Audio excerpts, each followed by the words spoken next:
Welcome to the Work in Progress podcast. This is a space where we want to create conversations around things that actually matter. Thanks for joining us today. We hope these words encourage you to know that no matter where we are in our journeys, we're all still a work in progress. All right, let's just hop in. What's up, podcast family? We are back for another episode. That's right, for another episode of the Work in Progress podcast. My name is Daniel, and I'm here with my friend Aaron. And today, we're talking about something a lot of fun. For those of you that don't know, I love sci-fi, and one of my favorite movies growing up was iRobot. You ever seen that one? Oh yeah, it's a little old school. Will Smith, bro. Yes, sir. iRobot, Will Smith, Sonny the robot. I loved it, man. One of my favorite movies growing up. Matter of fact, it might have been my first PG-13 movie that I ever bought with my own money. Maybe You bought that movie? God, Half Price Books, baby. Bought it. It's good. That was before the days of streaming. Look at you. Today, we're talking about something that is relating to iRobot. Mm-hmm. We are talking about artificial intelligence. That's right. Do the robot real quick, bro. No, For the people at home. I can't dance. Come on. People that are watching on YouTube, you're lucky that I'm not going to dance for you. Yeah, true that. Tell me, man, what's your initial thoughts when I say artificial intelligence? What do you think? I told you this earlier, but every time I hear it, I think of Allen Iverson because of AI. Can't quite get that one out of my head, but I think it's really cool. And depending on the circumstance on which you use it, it could be really beneficial or detrimental. I mean, that's kind of the whole thing with it, is that there's some extreme positives and there's some ethical negatives that you could cross. And I actually listened to that podcast you sent me on I forgot the network. What was it called? Ask something. Gotquestions.org. Shout out to gotquestions.org. Yeah. Great website. Interesting podcast. And they got into the weeds of it, like how it's going to eventually get to the point where people are trying to alter and make like bionic humans, which that's a different subject. We'll keep it to the like Chat GPT stuff. Yes. We're not on that level. And AI that we can understand. yeah, but I think it's really cool. And I think of it from the lens of two perspectives. First being my current perspective, work. I think for me, it could be really potentially beneficial when it comes to monotonous tasks that I have, right? And then I also think of it from the view of like college students, because I'm a couple years removed from college now, but man, if I would have had that, like that could have been dangerous. That's what I'll leave it at that. It could have been dangerous, man, because I think it ties back to Colossians 3:23, and I'll read the verse. It says, "Whatever you do, work heartily as for the Lord and not for men." And I think that in the context of that, like you work hard, and there is an element of, I don't want to say the word like cheating, but like when it comes to like writing an essay at school and you use that for it, you're not getting anything out of it. Therefore, you're really not working hard. Yeah. And I don't know. That's where I think the lines get a little bit blurry. What do you think? For sure. Yeah. I think that's the key, right? Like the lines do get a little bit blurry. I think the first time that people went from snail mail to email, somebody out there was probably like, oh, this is not, nope, we can't do this. True that. When you went from the bag phone to the cell phone, like, right, people were like, oh, no, can't do this.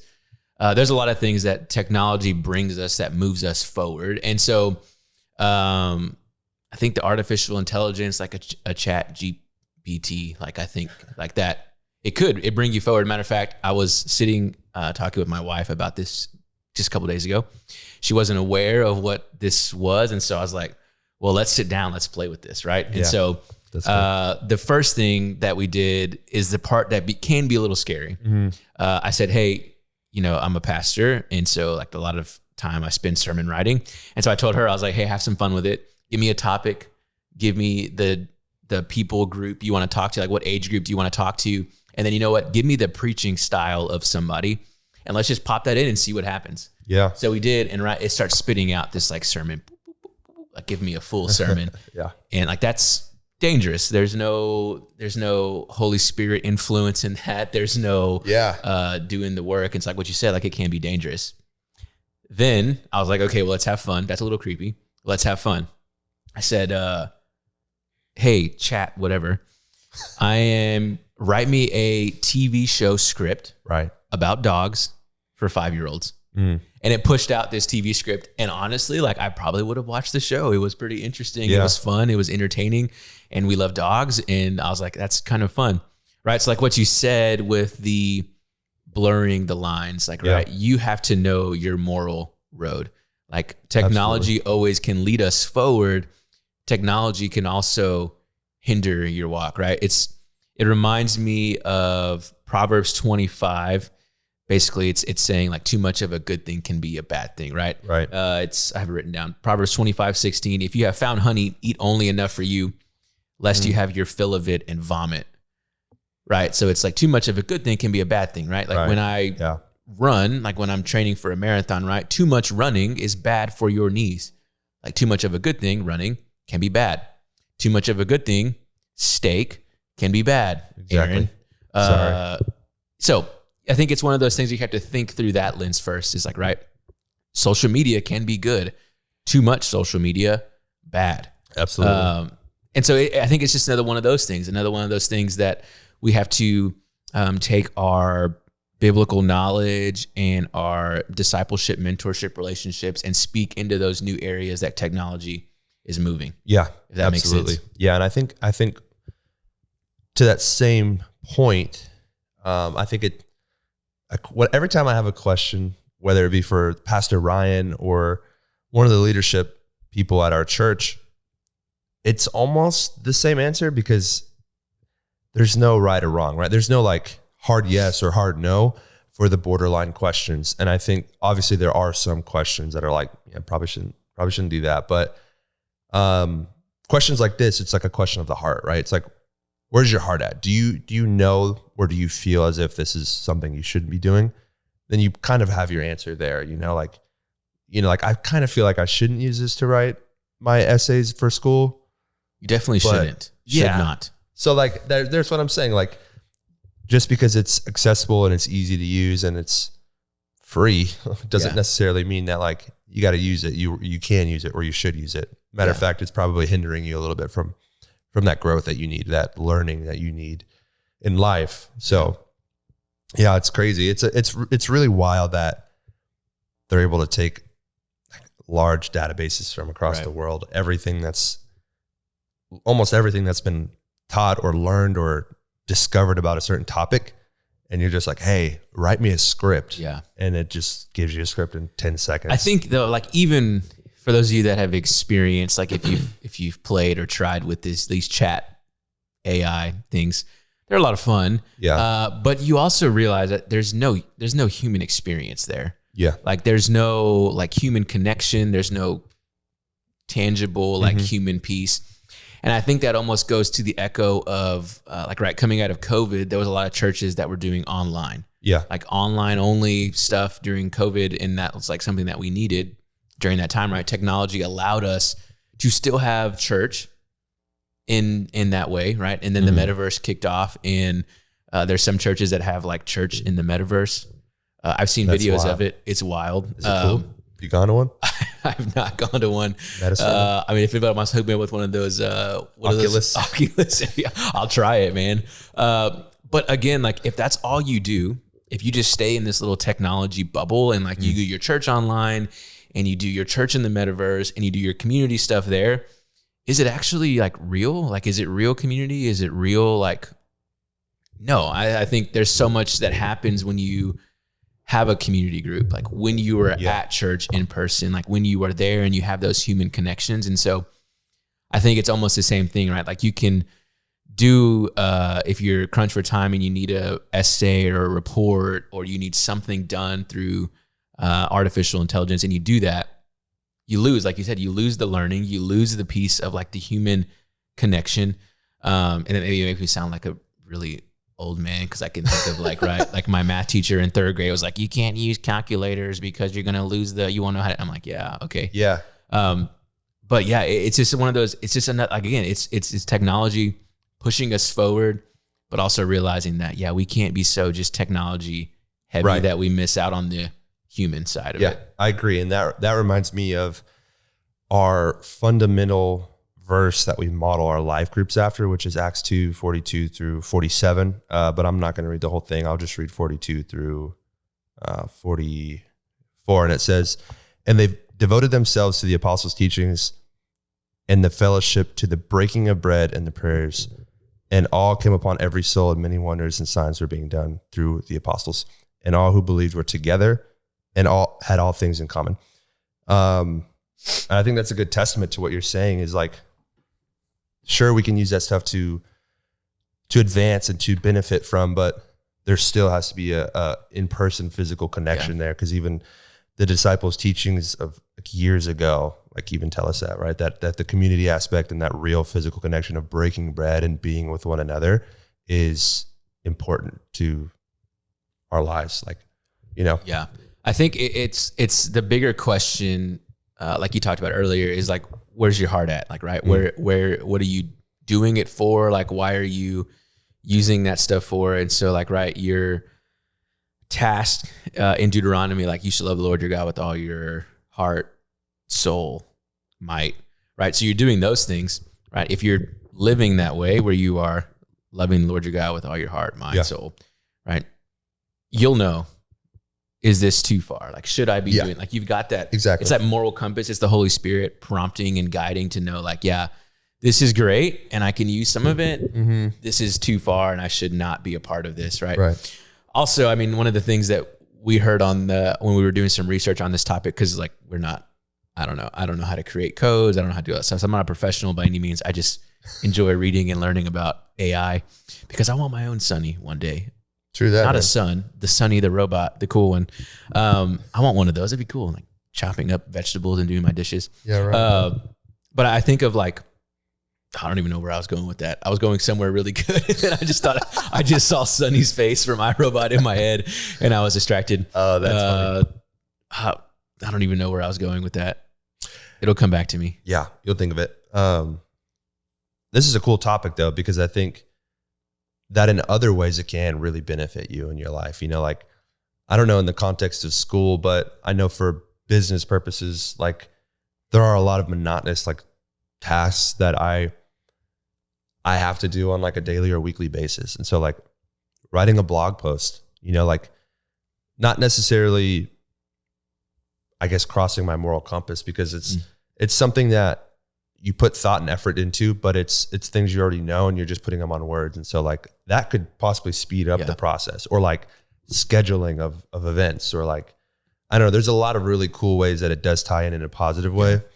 And I mean, I think of like, how much time does it save you, like, right, social media wise, instead of having to like type up all the captions and do all that stuff, you just put it into a website and it pops out the captions for you. And now you're posting it, right? And you're sharing, hopefully good news, like, right, if you're doing like Christian stuff, Bible-based stuff, like, right, you're putting that out there. Mm-hmm. And so like that artificial intelligence does save you time, and it's not actually taking and like creating your own words for you. It's just speeding up the process, right? Like you said, calendar, email, like, right. Those are all things that have happened that people, I'm sure at one point were like, nope, too far. And now we just accept it as like, it's a time saver. Like it's something that we can move forward with. And those are common things too, especially like email replies. Like if you ever emailed somebody that's on a vacation, you'll get an automatic email response that says, if they set it up, you'll get an automatic email response. It's like, hey, I'm out of the office right now, but just shoot me an email or I'll reply back to you when I get back. And so it's like, it's cool to have those things so that you can rest when you need rest, or you can get off of social media when you need to get out. Like if you've been over consuming social media and you have it, write a caption and then you just post and ghost, and then you don't have to worry about like scrolling or getting caught up, and you have it planned and ready to go. So there are tons of positive things. I mean, a ton of positive. There's still a danger, right? I mean, I think of like the people that have had email for, how long has email been out? Like 20 years, 15 years? I feel like maybe that's too extreme, but maybe not. I mean, it's taken that long and people still reply all. Like, I mean, come on, people. Like, get out of here, bro. People still reply all, and they haven't figured that part out. And so like, right, you can venture into some dangerous waters with artificial intelligence and doing some of that stuff. But I think in summary and wrapping up these thoughts, too much of a good thing can be a bad thing, right? And so knowing, if you're prone to cheat on something, right? If you're prone to take the shortcut, the easy way out, maybe you shouldn't even dabble in some of this stuff because you're going to be tempted to take the easy way out. Yeah. if you're somebody who can handle like using technology to enhance what you already do, like, right, like an example of like the captions on social media, right? Like if you're somebody who can handle that and it speeds up your process and allows you to have time, more margin, have time in your schedule, great. Like that's what these things have been invented for. But again, I think the warning is too much of a good thing can be a bad thing. Yeah. And so be careful with it. I remember what I was going to say, but it's kind of off topic now, so never mind. Be careful with it. But if you are super concerned about, I'll tie it in this way. If you're super concerned about artificial intelligence, get rid of your iPhone. True. Right. We've already done so much. We've already given so much to our phones that this is just like, yeah, I don't know. It's not as, that's what I was talking about. We were watching that podcast and he's talking about how it's just more data. Like it's, yeah. But they're getting all that data from you anyways. If you have a smartphone, if you have any kind of social media presence, if you have any of that stuff. Yeah, true. But again, like set yourself up some parameters, like know your weaknesses, know the areas that you struggle. And so like, if you are somebody who spends too much time on technology already, don't dabble in the chat, like GPTs, because you'll be there forever. Like it's something that you can get lost in. Yeah. And so like, just be careful with it. I think that's the warning that I would want to give is like, be careful with it. Be careful where you spend your time. Absolutely.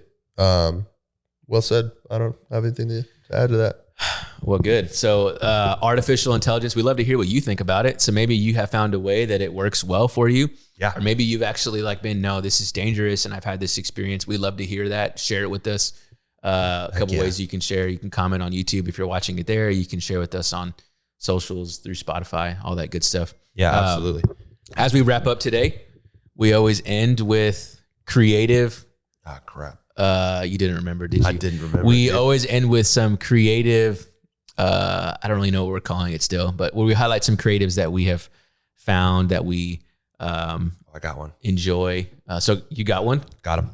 Share it with the people. Dude, so I met this guy the other day. He asked me to be a second shooter on one of his video shoots. So I was like, cool. His name is Tony Flores. And Shout out to Tony. Shout out to Tony. He does amazing work.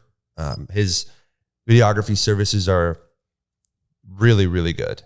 That's not an exaggeration. They're just solid quality work. He puts a lot of time and care and love into the craft that he has, into the stories that he's able to create for businesses or people or whatever the case may be. And yeah, he's great. His name is Tony Flores on Instagram, and he's got a mustache and long hair. You won't miss him. You won't miss this guy. And his business is called storymediaco.com, storymediacompany.com. And yeah, cool guy. Check him out. Check it out. Any guy that can rock a mustache and do it well, he's a winner in my book. Shout out to, what's his name again? Tony. Shout out to Tony.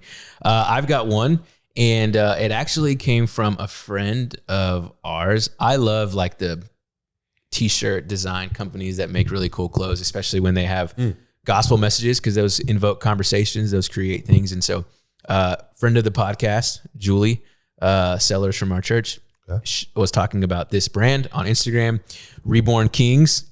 You should check them out. They always have great sales, but their stuff is fun. It's creative. It's conversation invoking. And so check out that clothing company on Instagram. They have a lot of really cool stuff. And shout out to Julie for being a friend of the podcast and sharing where you get cool clothes at. So that's cheating, bro. You didn't come up with that yourself, but we'll count it. That wasn't even artificial intelligence. That was just friendly conversation. That was just human interaction. Guys, leave us a comment, subscribe to the YouTube channel, give us a thumbs up. Helps us out a lot, and it helps us further like push the podcast. It's really cool. Right. We're actually going to start probably a second or a separate IG page. So give that a follow when it's up and running. And like always, send your questions in and let us know thoughts, concerns, topics. That's right. Or the haters. Come on, haters. Haters can be, you can send that to Aaron. We can link his email in the show notes. Just leave the hate in the comments and boost our algorithm. Come on, bring it on. Man, we appreciate you guys. Thank you guys for listening and following along. Yeah. Let us know what you think about AI, artificial intelligence, not Allen Iverson. Yeah. We appreciate y'all. See y'all, fam. All right.